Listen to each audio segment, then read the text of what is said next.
Everyone. एक minute फिर से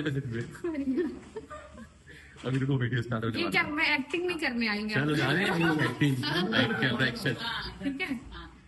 हेलो एवरीवन, मैं बस इतना बोलना चाहती हूँ कि मैंने यहाँ पे जुलाई में ज्वाइन किया था। बट मतलब मैं अगर अपने आप को देखती हूँ यहाँ अभी, अब जुलाई से अभी तक मैं अपने आप को देखूंगी, तो मैं जब जुलाई में आई थी तो मतलब मुझे लिटरेचर का इतना आइडिया नहीं था। इवन मैंने जब ज्वाइन किया था सर को क्लास में, तो मैंने सर से यही पूछा था कि सर मैंने स्टार्ट कैसे करूंगी। मैं सबसे पहला क्वेश्चन मेरा सर से यही था कि सर मैं लिटरेचर स्टार्ट कैसे करूं, मुझे कोई आइडिया नहीं है। क्योंकि हम एमए तो कर लेते हैं, अब वहां तो हम अपन सब एग्जाम्स के लिए पढ़ते हैं, बस एक दिन पहले जो पढ़ लिया। तो इतना आइडिया नहीं था लिटरेचर कैसे पढ़ना है या फिर कैसे अब इसको पढ़े, कुछ भी आइडिया नहीं था। बट अब मैं ज्वाइन करा मैंने सर के पास, फिर अब 6 महीने मैंने लगातार पढ़ाई भी करी प्रॉपर। मतलब सर के साथ ही सर ने जो बोला मैंने प्रॉपरली सर के हिसाब से सारी चीजें करी। मैंने खुद से कुछ भी नहीं किया है। इवन मतलब जितने भी नोट्स है मैंने सब कुछ सर का पढ़ा है, मैंने कुछ भी एक्स्ट्रा नहीं किया है। तो मुझे बहुत मतलब मेरे को सर के ऊपर ट्रस्ट था कि सर जो भी बोल रहे हैं वो अच्छा ही बोल रहे हैं, हमारे लिए बोल रहे हैं। तो बस मैंने उनको ही हमेशा शुरू से लेकर अभी तक फॉलो किया है और प्रॉपरली मैंने पढ़ाई भी करी है शुरू से। मतलब सर ने आज अगर जो पढ़ाया मैं आज जाके रिवीजन कर ले रही हूँ, सब कुछ कर रही हूँ।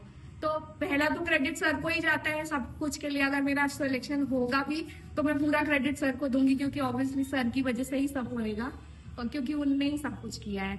और फिर मैं दूसरी मेरी बात है कि मैंने सब कुछ टाइम पे पढ़ा है। बट फिर ये हो गया था बस कल एग्जाम में, मतलब अगर कुछ ऐसा होता है कि मेरा अगर नहीं हो पा रहा है जो भी, वो सिर्फ मेरी गलती होगी। क्योंकि जब मैं कल एग्जाम देके आई थी ना, तो क्योंकि एक दिन पहले मैं बहुत ज्यादा एंशियस थी, बहुत ज्यादा। तो मैं कल एग्जाम दे के आने के बाद बहुत ज्यादा मतलब मैंने कल इतना रोई हूं ना, कल घर पे मेरी मम्मी लोग सब बोल रहे थे कि तू क्यों रो रही है, तेरा हो जाएगा, ये वो सब मुझे समझा रहे थे।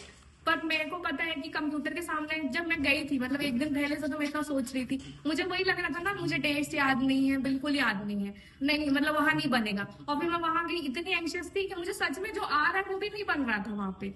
तो मेरे को वहीं बैठे बैठे मैं ये सोच रही थी अरे यार मेरा नहीं होगा, मेरा नहीं होगा, ये वो करके मैं इतना ज्यादा एंशियस थी कि घर आके मैं सच में कल बहुत रोई हूँ मैं। सब लोग बोल रहे थे कि तू क्यों इतना टेंशन ले रही है, तूने तो इतनी पढ़ाई करी थी, ये वो।